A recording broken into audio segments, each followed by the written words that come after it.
coming. This is the first time we've tried to do one of our programs here, so I'm really excited to see you all, and I think this is going to be so interesting. I don't know, I love history. I wasn't maybe so enamored with history when I was in school, but since I got out of school and can learn in my own way, I love it. So I'd like to welcome Keighton Klos she is the director of the Milton House, and she is here to talk to us about death and dying in the Civil War. So thank you. Thank you so much. You're welcome. All right, well, it's not necessarily your feel-good topic of the day, but we're going to learn some stuff, so I promise we'll still have some fun. Can everybody hear me okay? If I start talking and not projecting enough, just raise your hand and I'll start yelling a little bit more.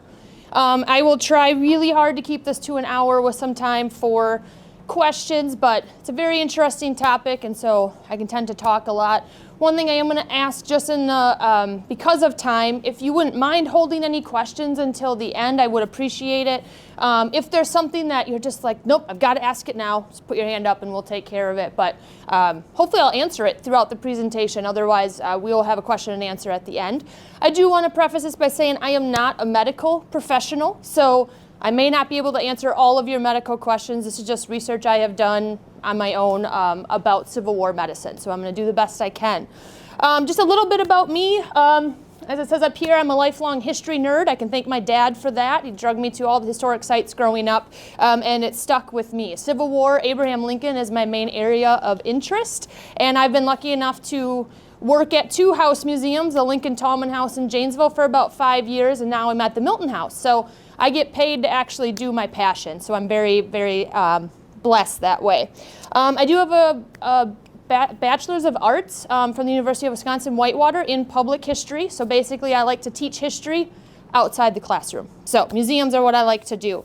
I've been at the Milton House now almost 2 years, and if you guys don't know what the Milton House is, quick plug for it, please come visit us. We are the only Underground Railroad site that's certified open to the public in Wisconsin. So we have a tunnel you get to go through. We talk about the Underground Railroad, founding of Milton, and all of that. So if you're looking for a fun thing to do, please come check us out. So we are doing tours right now, so come check us out.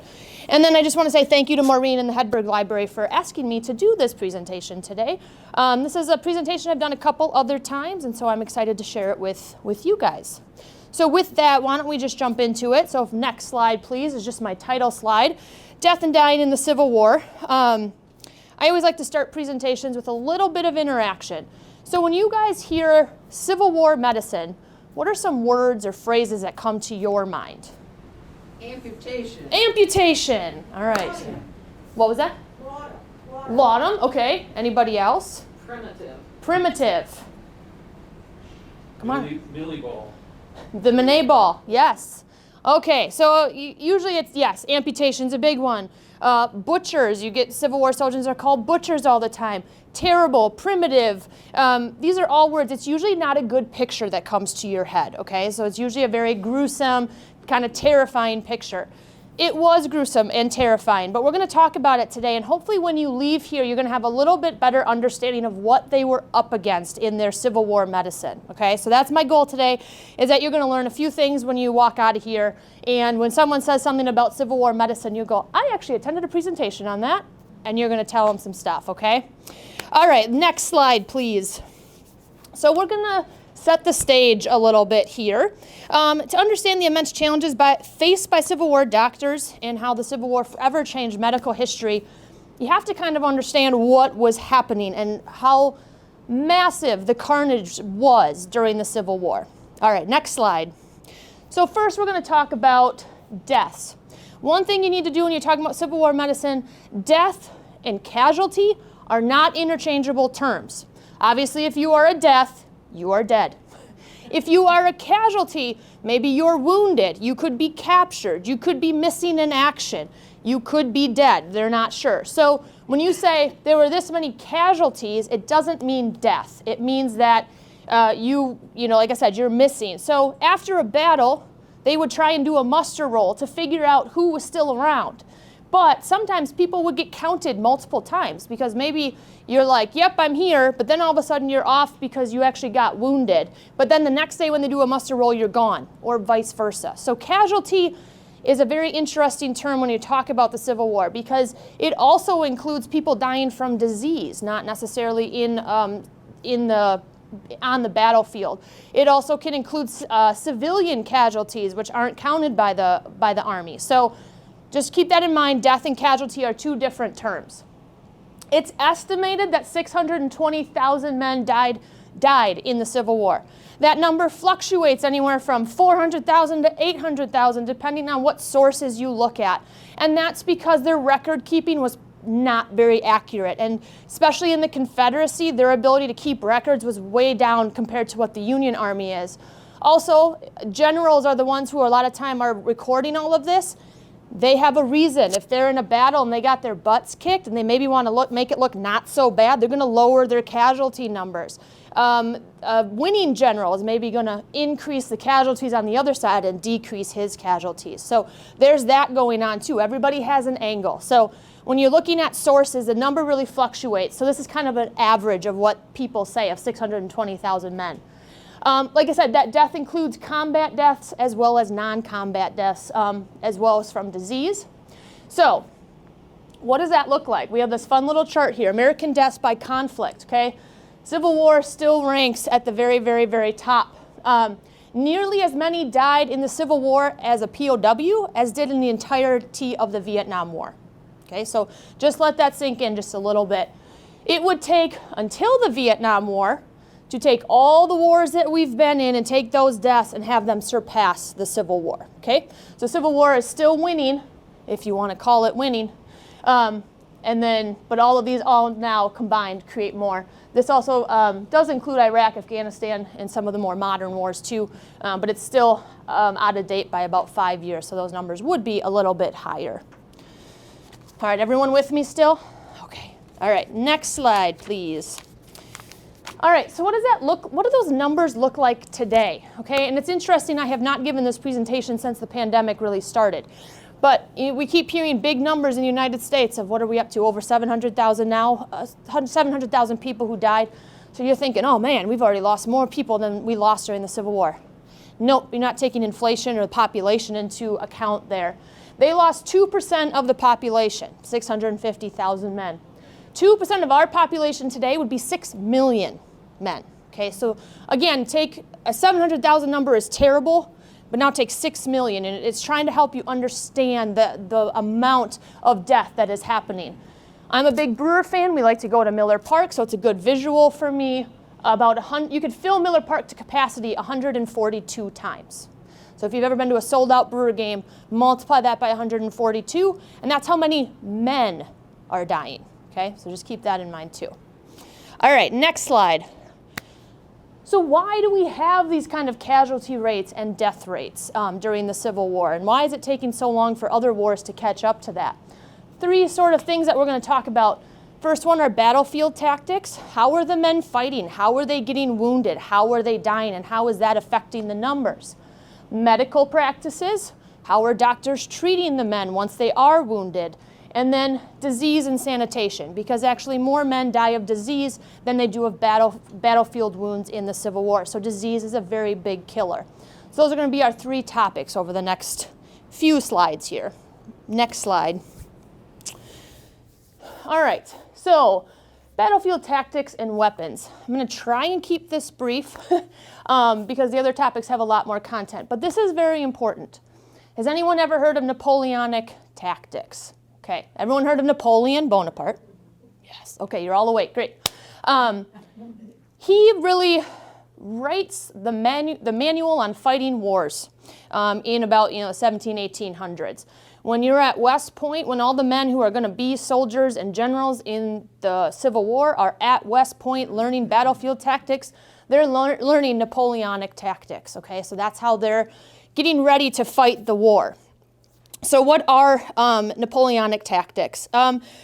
Basically, they're working with weapons that have very poor accuracy. So if you're shooting a weapon and you're like, oh, you're a little too far away, the bullet might go that way or that way or that way.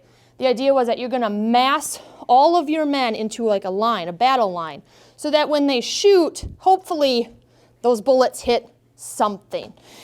So massing men was a very important thing. And that was because they had a smoothbore musket. So they had to keep their men together to try and get that.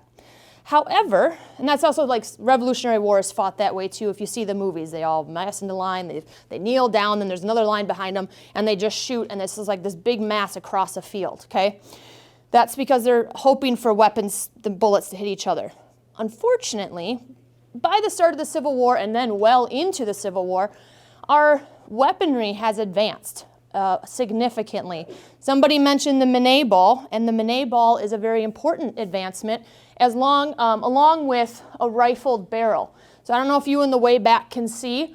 These are two different cannons that were used during the Civil War. This is a smoothbore cannon. So inside it's smooth, and your balls would be smooth as well. It's going to just shoot out and kind of go like that.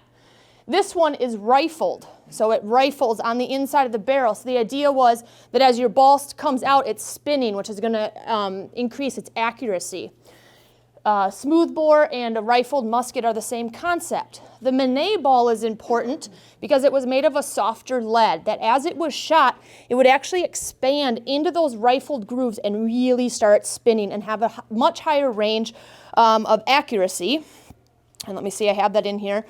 So when they began, the flintlock smoothbore musket had a 50 to 100 yard range, and the artillery was short-ranged and inaccurate at best. In the intervening years, artillery had improved so that attackers were under fire for nearly a mile. Okay, so when you start marching across that field, at a mile, they can actually hit you. The increased range of the new rifle and rifle musket meant that the defenders could begin firing at 200 to 400 yards. Okay, so keep that in mind. Think about those massive men walking across the field. Now, remember, going back to Napoleonic tactics, all of the generals are thinking we've got to mass our men and we've got to move them in that straight line. They're not taking into account what the weaponry now is allowing. You do see, over the course of the 5 years of the Civil War, generals starting to figure it out. You start to see more trench warfare. You start to see more defensive warfare as opposed to offensive. But there are certainly generals who don't ever learn that lesson. And my best example, probably the one you guys know the most, is think of Pickett's charge at Gettysburg. That's in 1863. Robert E. Lee, who's considered one of the military geniuses of forever, really, he's massing his men and he's marching them across this wide open field, and they're just getting slaughtered. So that's happening halfway through the Civil War already. All right. Yep, we can, next slide. Yes, okay, medical training and practicing. All right, so now we have all these casualties just flooding back after a battle or during a battle. So what's happening with them at that point? It's really interesting. You got to go back a little bit before the Civil War, and we'll talk a little bit how doctors are even being trained. Is anyone in here in the medical field today? No, okay, no doctors. All right, we all know though, how long does it take to become a doctor? Is it easy? Is it 1 to 2 years? No, you've got to go through all kinds of training. Especially if you're going to be a surgeon, then you've got to do additional training and all of that. You have all these specialties you can choose from and all of that. It was not like that prior to the Civil War. So if you wanted to be a doctor, you would enroll in a college, and you were taught through a series of lectures, 4 each day, usually about 8 hours a day. The entire course from admission to graduation was 2 16-week semesters. One in the winter, the second in the spring. Content was exactly the same both in the winter and the spring. You just relearned in the spring what you had learned in the winter. Okay, so now when you go to be a doctor, do they test you at all before to say, yeah, you're actually a doctor? Do they test you? It's not a trick question, I promise you. Today, yes, you have to take a test. You have to go through a lot of things to be like certified as a doctor. Back then, there's no medical license issued. Oh, you did your 2 semesters? Great, here you go, start working. Okay, so that's the training that people are having. You could get hands-on training. You could become a doctor's apprentice, maybe the local doctor in your town. You go around with him and he helps train you. But what are you seeing? You may be helping to deliver babies, maybe farm accidents, maybe someone got kicked by a horse, someone broke a bone, so you're setting a bone. You're not dealing with gunshot wounds to the guts and heads and all that kind of stuff. You're not seeing that kind of triage or that kind of medical things happening. You're just kind of learning the basics. You could go to Europe if you could afford it. Europe had a lot better training for doctors, partly because they had a lot more wars happening, so they had a lot more opportunity to learn. So you could go Berlin, Vienna, Edinburgh, London, maybe Paris. Military medical schools were established in several European cities to train doctors to treat wounds and disease. Most people can't afford to go to Europe to learn training, okay? So they're getting their 16-week courses and then maybe some hands-on training, and they're off and they're running. There were 55,000 physicians in the United States at the start of the Civil War, although most were poorly trained. There were no correct theories of disease and no adequate specific general therapies except quinine for malaria, opiates for pain, and vaccination against smallpox. It was anyone's guess as to what was causing disease. Germ theory doesn't happen until the late 1860s. How you apply germ theory doesn't happen until the 1870s. So they had no idea. And again, the pandemic brings us into a whole new focus of we know what's causing this. We're down to the DNA, and we're manipulating that DNA to figure out vaccines. They don't even know about any of that. So just keep that in mind as well. Of the 114 surgeons in the U.S. Army in January of 1861, 24 resigned to join the Confederacy and establish the Confederate Medical Service. However, few on either North or South had any idea of the scale of what was coming towards them. Less than 1% of Army surgeons had any actual surgery experience prior to the Civil War. They were learning that as it was happening on a battlefield while they were engaged. The other thing that's interesting about this, Civil War surgeon requirements too when they got into the military. So if you're going to have a regiment of 1,000 men, to be mustered in, you had to have at least one physician and one assistant surgeon and a hospital steward. A lot of times guys would go, I'll do it. And they go, okay, Johnny's going to do it. He's our surgeon. And they'd get mustered in. Okay, maybe Johnny had never even helped a doctor with anything. Maybe he helped birth some calves on the farm, and that's the extent of it. But they could basically volunteer. There was no established ambulance corps, and stretcher bearers were expected to just be the drummer boys. They could just set their drum down, pick up the stretcher, and carry it. Drummer boys are what, 14, 16, 18-year-olds, picking up full-grown men who are dead weight because they are injured, and they're supposed to just be carrying them across the battlefield. So that's probably not going to work out well, but it's going to take a while for them to figure that out. As an example, after the Battle of First Bull Run or First Manassas, as there was no organized ambulance system to remove the wounded or an organized medical treatment system, injured soldiers lay as long as 3 days on the battlefield. So imagine being injured and you're just out in the open, exposed to the elements, dirt, all of that kind of stuff happening. So that's going to cause some issues. The largest military hospital at the beginning of the American Civil War had 40 beds. By war's end, there were 204 Union hospitals with 136,894 beds. So they went from 40 to almost 200,000 beds in about 5 years. We hear about bed capacity a lot, right? Think about having 40 beds. You're going to try and start putting all of these people in it. Again, you're going to get overwhelmed quickly, and I think that's it. And again, pandemic might help this a little bit, right? You think, oh, they had medical stuff, they can handle it. But there is a capacity, right? There's a certain amount that they can handle. And this is, most of my stuff I'm talking about, I should say this as well, is Union. I'm not really focusing so much on the Confederacy. One reason is theirs is much harder to research because, again, they just didn't have the ability to keep records. But they're at an even bigger disadvantage than what the North is. The North got to keep a lot of what was already established, whereas the Confederacy, those 24 surgeons are trying to basically build a whole medical field while the, I was going to say pandemic, while the war is happening.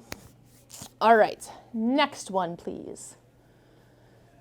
Medicine. So along with the doctors not being prepared, medicine was also in its infancy.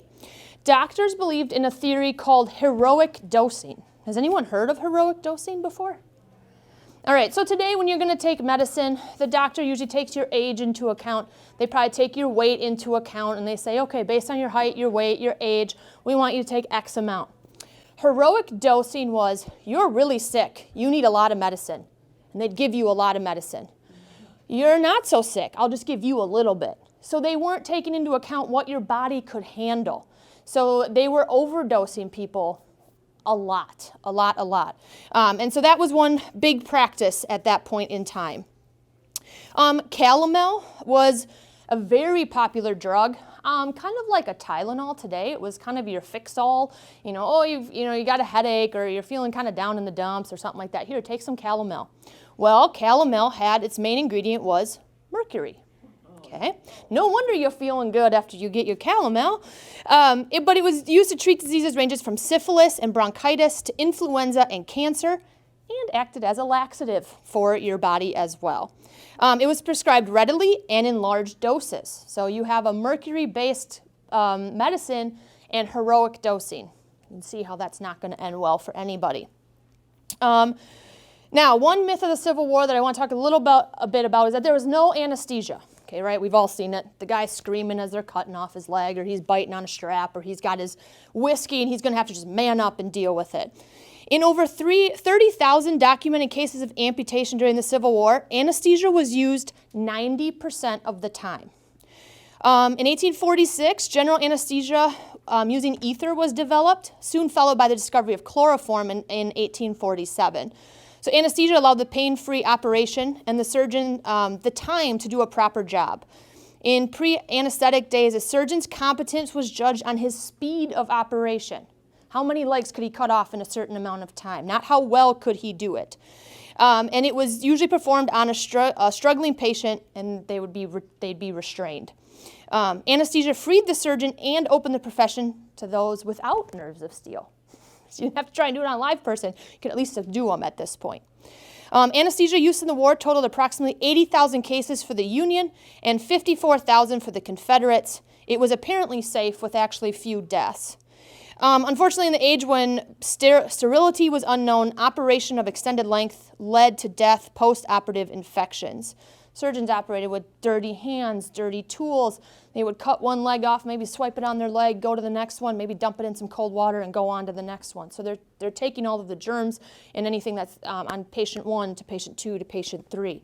And again, you can see how that's just going to cause a chain reaction in the patients. Chloroform was a popular one that was used to take people, put them under. From what I've researched, when you are put under using chloroform, it makes you feel like you're drowning. And so people tended to struggle because what's your natural reaction when you're drowning? You're trying to save yourself. And so there's actually, historians think that maybe that's why so many people, like imagine you're a wounded soldier and you see the surgeon over here and he's working on someone and you see that person flailing around and the doctor trying to hold them down. You're going to think, well, what are they doing to that guy over there? They're hurting him. They must be hurting him. So they think that a lot of that theory about the fact that they were being operated on while they're still awake was actually the process of them being put under by chloroform. Chloroform was a good thing, but it could easily cause death as well because it was just applied until you passed out.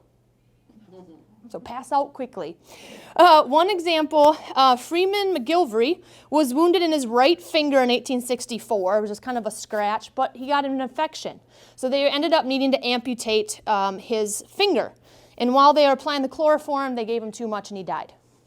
Okay, so a very minor wound, but chloroform took him out. All right, so that's our medicine. All right, next slide, please. Infections. So this is definitely, as I put here, infections were the curse of the wounded soldier. You did not want to get an infection. That was one thing that you really did not want to have happen to you. No matter how slight a wound, once the skin was broken, the chances were good that a deadly bacterial infection would lead to drastic therapies, multiple operations, amputation, and frequently death. Hospitals were filled with patients slowly healing over months, and then a secondary infection would take hold, and these infections were particularly painful and deadly. So prior to Lister's landmark work in like the 1870s, all wounds were expected to get infected, and the white creamy pus discharge was considered a sign of normal healing. And that's been that way since ancient times. A secondary infection in the wound created a discolored, often blood-tinged, watery discharge with a foul smell called malignant pus. Foreign matter left in a wound created the fertile source for pathogenic bacteria to grow. And then going back again to not having any sanitation with the surgeons and everything, you're moving all of that from patient to patient. There were 4 deadly wound infections recognized in the war: tetanus, And I'm really bad at pronouncing some of these, so if anyone knows how to say it right, feel free to correct me. Erysipelas, which is an infection of the upper layers of the skin, hospital gangrene, and pneumonia, which is blood poisoning. They were all particularly painful and deadly. Tetanus is a nervous system disease caused by the toxins produced by bacterium, and it resulted in painful muscle spasms, especially in the neck, jaw muscles. We've all heard the term lockjaw. That's from tetanus. The spasms could be so severe as to cause the body to distort and bones to break. And there were 509 cases in Union troops with an 89% mortality rate from tetanus. So to treat the symptoms of that, doctors use morphine injections and anestheticized, which is to deprive the feeling of or awareness of patients, which obviously just pass them out, and then hopefully by the time they wake up, the tetanus has calmed down, but it didn't always work that way. Erysipelas was an infection of the wound which gradually ate away at tissue, resulting in a hugely swollen, painful, and discolored limb. And think about it too, these guys can see it happening, okay? You can see your arms swelling, you know what's happening to you, and you know there's not really anything the doctors can do for you except maybe cut it off and hope to take that out, stop that from spreading to the rest of the body too. Hospital gangrene was also, the exact cause of it's never been isolated, but tissue would die, blacken, and spread quickly, up to ½ an inch per hour or more, making hospital gangrene particularly evident to the patients. So again, ½ inch every hour, you can just see that coming towards you. That's got to be, it's got to be terrifying.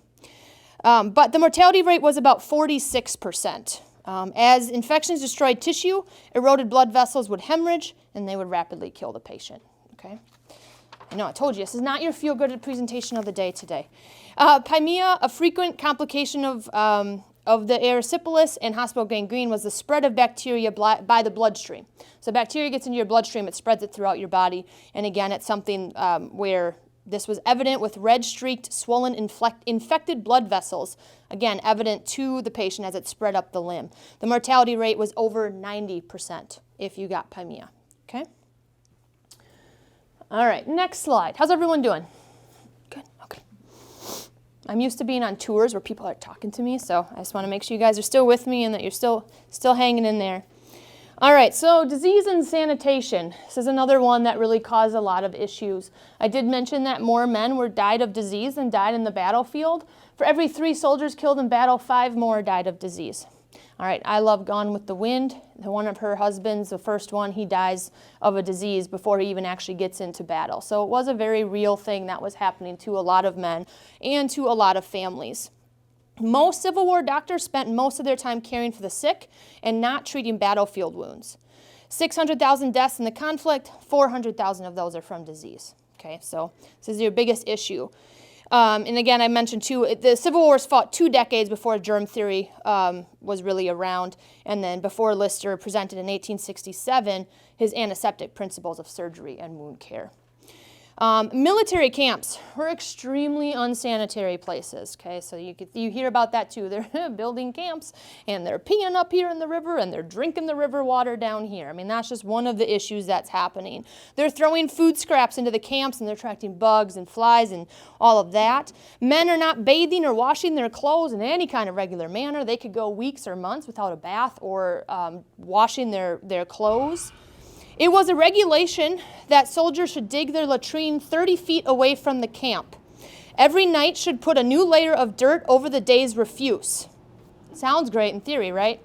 We just came out of an 8-hour battle, and then we had to march 5 miles to our camp, and it's late, and you have an 8 all day.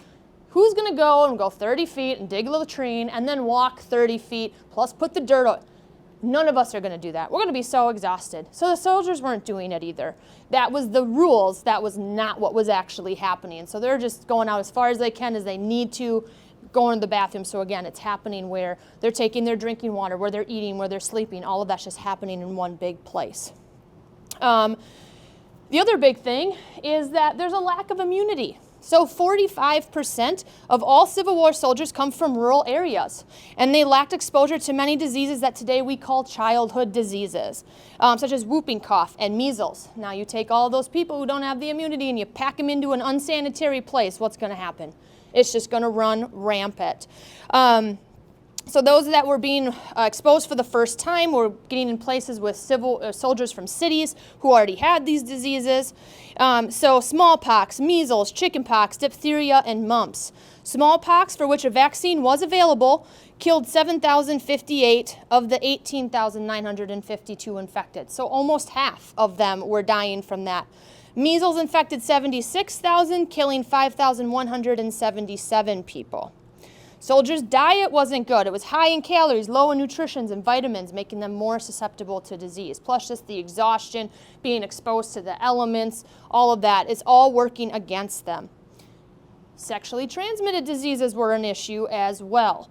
There were 102,000 cases of gonorrhea and 79,000 cases of syphilis, only about 130 deaths.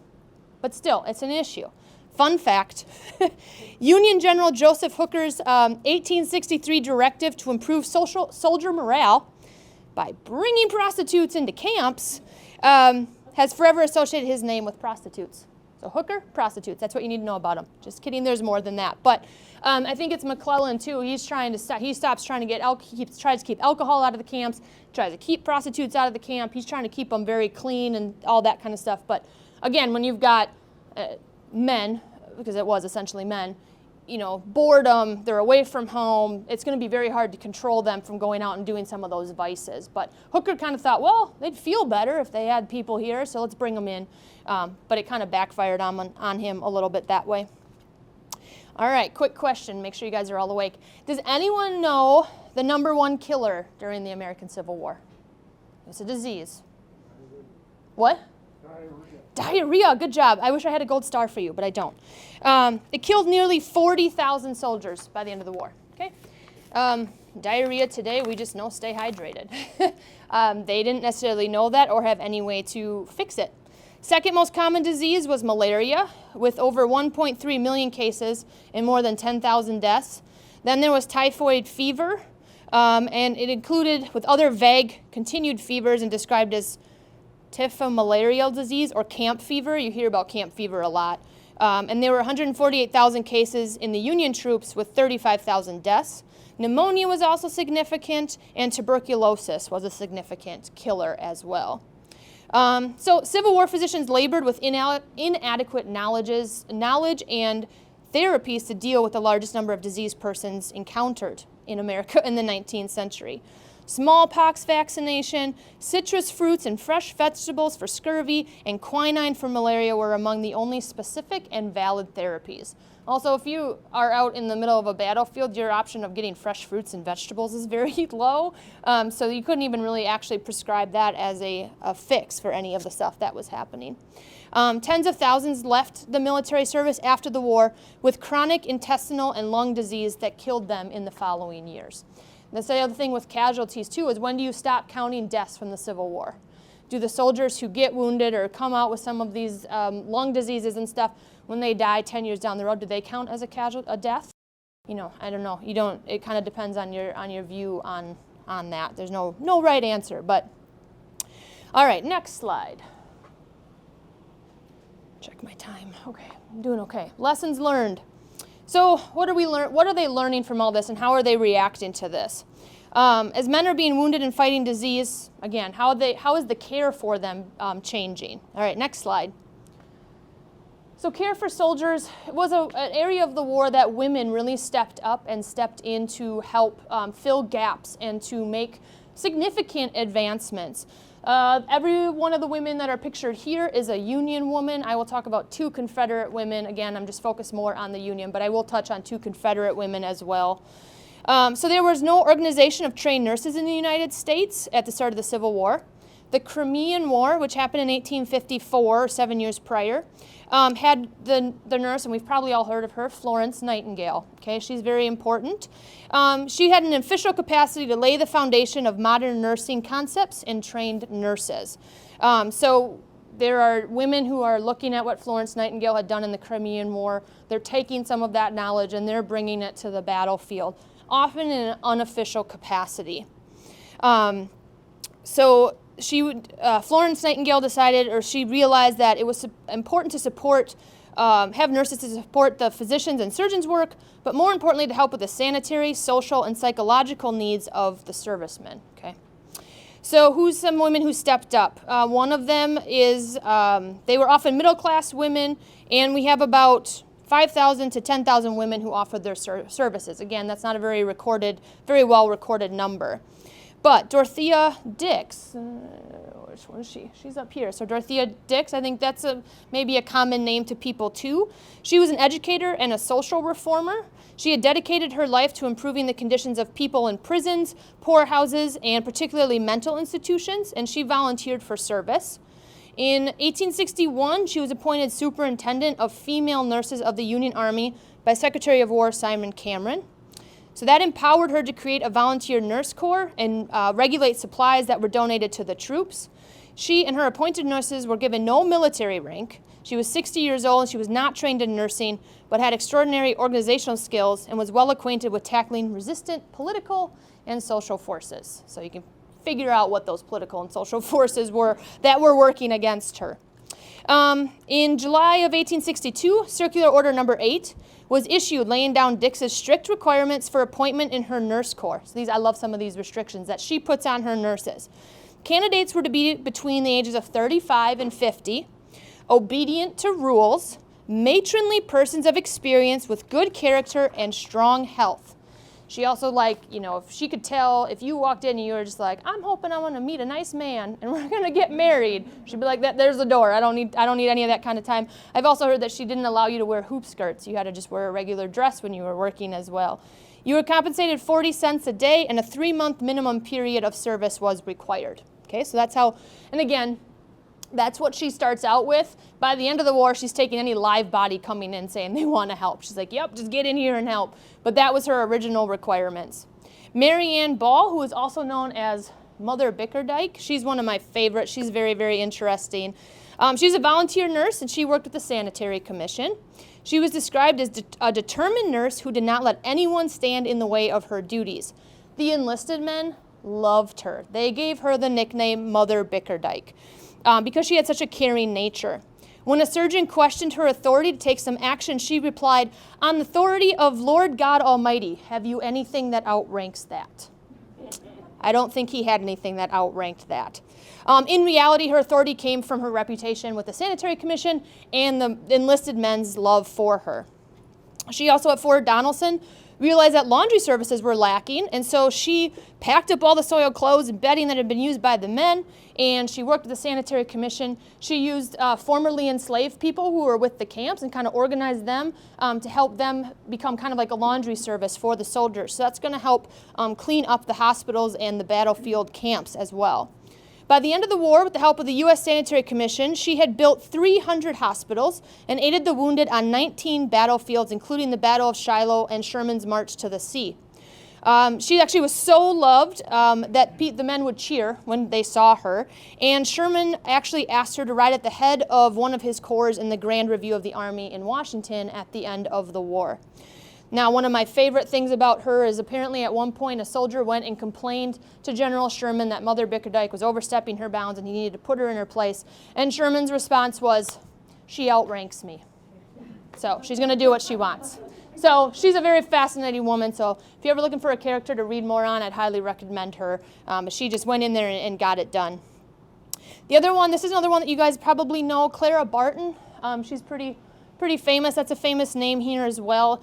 She was known as the Little Lone Lady in Black Silk, or the Angel of the Battlefield. Unlike Bickerdike and Dorothea Dix, she worked on her own. She wasn't part of the Sanitation Commission or anything like that. She just kind of went and did her own thing. But she also made sure to give impartial care to both Union soldiers and Confederate soldiers. So that was something that would happen if you were a Confederate nurse and there was a Union soldier. A lot of times that soldier wouldn't get care or get good care. You'd focus on your own. She didn't care what uniform you were in. It was just that you were a wounded person and she was going to help you. And then her work, she basically established the Red Cross. So the Red Cross as we know it today, which helps people all around the world with a variety of disasters, pretty much is founded by Clara Barton out of the Civil War. Now, I did say I would talk about two Southern women. I don't have pictures of them, unfortunately, but Southern women also answered the call. They primarily by helping with their individual states' needs, many on a personal basis, as only 4 Confederate states had formal relief agencies. 2 of the most notable worked in Richmond.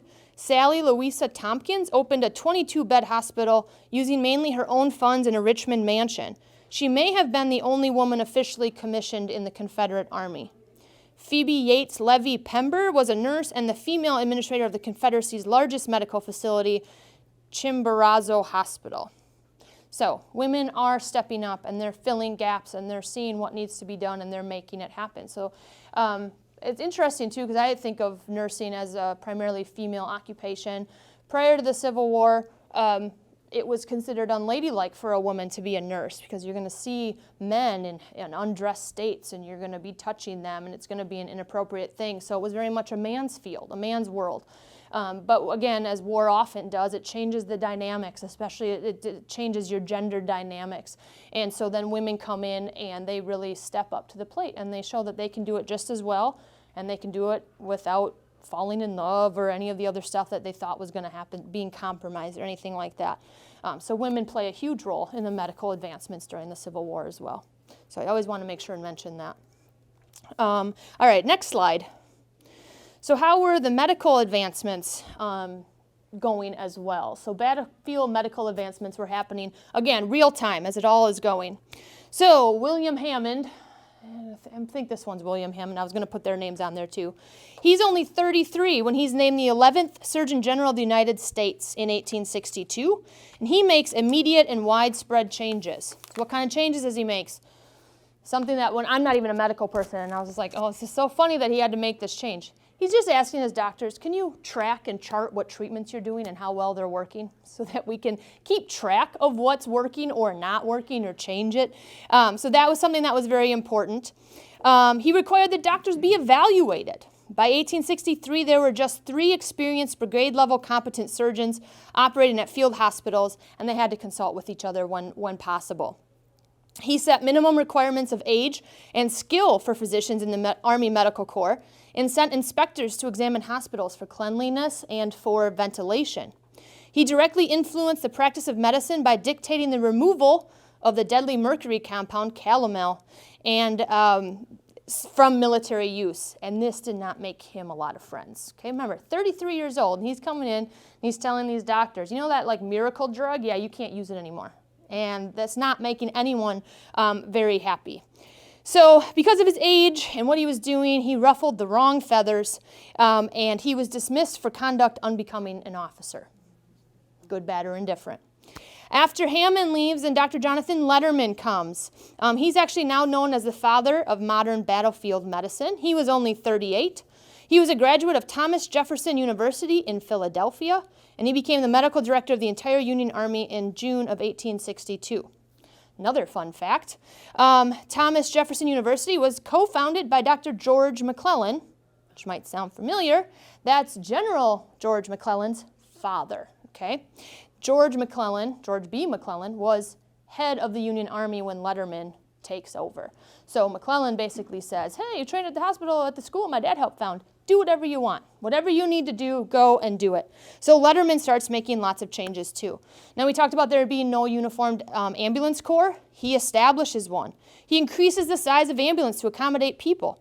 He introduces shocks onto ambulances so that as they're going over, they're not bouncing the men, or at least minimizing that. Up until Dr. Letterman, regulations stated there would be 1 ambulance for every 1,000 men. At Antietam, it gets raised to 2, and after Gettysburg, he increases it to 3 ambulances for every 1,000 men. He called on volunteers to trade in weapons for stretchers and to learn how to drive ambulance teams. And he taught very specifically how to be a stretcher bearer. You step together, beginning with the left foot. You try and jar the person as little as you could. You actually had to be strong enough to pick up a stretcher. And so that actually becomes very important. The success of the ambulance corps was proven at the Battle of Antietam in 1862. While there were over 23,000 casualties, medical personnel were able to remove all the wounded from the field in just 24 hours. So first Manassas, it takes them 3 days. After Antietam, it's only taken them 24 hours, and Antietam had way more casualties than what first Manassas had. He also insisted on adopting a triage system. which we still use today. It's basically looking at a wound and saying, yes, I can help you. Maybe no, I can't help you. If it's a no, it's kind of like, all right, soldier, you sit there. I'm going to come back to you. Full well knowing it was not worth your time because you weren't going to be able to save him. And you were looking at wounds and saying, yes, we can save you, or we can save you, but you can wait, or no, I'm sorry. And again, that's a terrible thing for doctors to have to do, but when you have hundreds and thousands of casualties coming in a matter of hours, you've got to figure out something. So he implements the triage war, which was first used in the Crimean War. He had paid attention. He also reorganized military hospitals. This one also just blows my mind too. At first, so you have one surgeon in charge with 2 assistant surgeons, one to organize supplies and another to keep records. In addition to 3 surgeons, hospitals would choose the 3 most skilled medical officers, not the highest ranking medical officers. Okay, that's a big change too. He also realizes that how they're organized on the battlefield is not good. At first, it's on a regimental level. So if I'm in a regiment and I see a doctor and I run up and I'm like, hey, I'm wounded. Well, what regiment are you with? I'm with the 45th. Oh, nope, I'm not your doctor. You're going to want to go all the way over there. Your regiment doctor is way over there. So that obviously you can see how that's going to cause some problems. So basically he makes it on the divisional and the corps level, so everyone knew where their hospital was, and there was a more of a chance that it was going to be close to where you were actually fighting. He also developed an evacuation system that consisted of 3 stations. A field dressing station, so that was on or next to the battlefield where medical personnel could do an initial dressing or maybe tie a tourniquet really quick to just hold off what's happening to you. Then there was a field hospital located closer to the battlefield, usually in a home or a barn. You hear about that a lot. This house was turned into a medical hospital. This barn was turned into a hospital. That would have been a field hospital. That's where emergency surgery could be performed and additional treatment given. And then a large hospital away from the battlefield where then you could treat the long-term wounds that were happening. As the men moved forward into battle, they were followed by an assistant surgeon who would make forward aid stations near to the front. At these stations, the surgeon would make decisions about which wounded were not worth helping and which ones were mortal, like gut shot, and which ones should be moved to the hospital for treatment, leg wound, which soldiers should be sent back to the front. Because that was the other thing too. You're firing your gun, maybe a bullet grazes you, it's gonna bleed, it's loud, and you're like, oh my God, my hand, and you run to the back and the doctor looks, he's like, oh, yep, you're good, go back to the front. There are also people who were, your buddy next to you got shot, maybe, I don't know, a really bad wound. You're like, oh yeah, I'll help you to the back. And then they help to the back, and then they hope that they don't have to go back up front. Or maybe you're faking a wound because you don't want to be up in the firing line. So the doctors are trying to move that around as well. And then what else do I have on here? Amputations. Okay, well, that was one of the words that someone threw out. So along with quick and accurate triage, learning why and when to perform amputations was paramount to treating the massive numbers of casualties that were happened. Amputations performed within 24 to 48 hours after injury were considered a primary amputation, and a secondary amputation was one performed more than 3 days after the injury, and usually it was because there was some kind of infection, and that was the only option that they had. Waiting to operate often resulted in horribly infected wounds. Clean white pus was expected in healing. 4 deadly secondary infections were recognized, and we talked about those already. They talk about that there was, in the medical and surgical history of the War of the Rebellion, it's a really mouthful of a book, it's a 6-volume work, and it says that it was 174,000 shot wounds of the extremities, over 4,000 were treated by surgical excision, and 29,000 by amputation. Of the approximately 30,000 amputations performed in the war, there was a 26.3% mortality rate. Okay, so I mean that's like almost a 75% survival rate. That's pretty good. Very different than what we think of today when we think of amputations. For reference, in the 1870, after the Civil War, and the Franco-Prussian War, despite the lessons learned in the Civil War and the development of antiseptic surgical principles, the mortality rate for amputation was 76%. Okay, so these surgeons are actually doing a pretty phenomenal job. All right, next slide. And I think it's just a title slide. What kind of impact did all of these advancements have? A lot of them we are still benefiting from today. In 1864, Letterman's ambulance system was officially adopted for the U.S. Army by an act of Congress. The war provided a vast resource of unusual wounds, inspiring Letterman to organize specialty hospitals, which became the basis for the establishment of medical specialties today. Hammond's creation of the Army Medical Museum and his directive for study and research on disease and wounds by pathological, microscopic, and photographic examination set American medicine on track for laboratory study of disease, which we're all very thankful for today. The opportunity of treating, examining, and autopsying hundreds of thousands of men in the Civil War provided a basis for the emerging sciences. To stop the spread of infection, surgeons began burning diseased tissue with nitric or carbolic acid.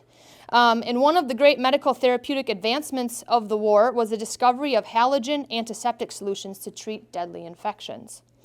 Under Surgeon General Office directives, Union Surgeon Middleton Goldsmith studied the use of bromine and other substances, and his publication and report on hospital gangrene, erysipelas, and pneumonia was issued to surgeons. Treatment with bromine as a volatilized agent topically and injected into wounds became a standard. And then additionally, to prevent spread of disease, they decided to isolate people. They basically figured out that, well, if patient A has this and we keep them by patient B, B gets it too. We don't know why patient B is getting them, but we know that if we keep patient A isolated, it helps all these guys. So again, we don't know why this transfer is happening, but they're realizing that it's happening, and they're starting to create isolation wards, and they're starting to keep patients separate from each other, which definitely saves a lot of people, and obviously that's something that's still done today. As mentioned above, the triage system and tracking and charting treatments is still a common practice in the medical field today. Next slide. All right, so what does this all mean? The medical field did an outstanding job during the American Civil War. Professional doctors to volunteer nurses, great strides were made as a way to respond to their unprecedented scale of human carnage. Many of these strides made during the American Civil War formed the foundation for the modern medicine that we still know today. Not only did America gain hundreds of competent surgeons who would lay the foundations for modern medicine, organizations such as the American Red Cross were born out of the war and continue to serve people around the world today. Florence Nightingale, although she did not serve in the Civil War, her work during the Korean War laid the foundation for modern nursing concepts and trained nursing care. Mother Bickerdike in the Sanitation Commission, 300 hospitals, and aided on 19 battlefields. Clara Barton's work in establishing the American Red Cross earned her a distinguished place in medical history. Jonathan Letterman. Letterman's plan still provides the basis for triage in modern emergency and military medical care today. He's buried in Arlington National Cemetery, so if you ever go out there, try and find his grave. His gravestone honors the man who, quote, brought order and efficiency into the medical service and who was the originator of modern methods of medical organization in armies, end quote. Major General Paul Hawley, chief surgeon of the European theater in World War II, had this to say about Dr. Letterman and his advancements. I often wondered whether, had I been confronted with the primitive system which Letterman fell heir to at the beginning of the Civil War, I could have developed as good an organization as he did. I doubt it. There was not a day during World War II that I did not thank God for Jonathan Letterman. Thank you for coming, and if you guys have any questions, I'd be happy to answer them. Yes.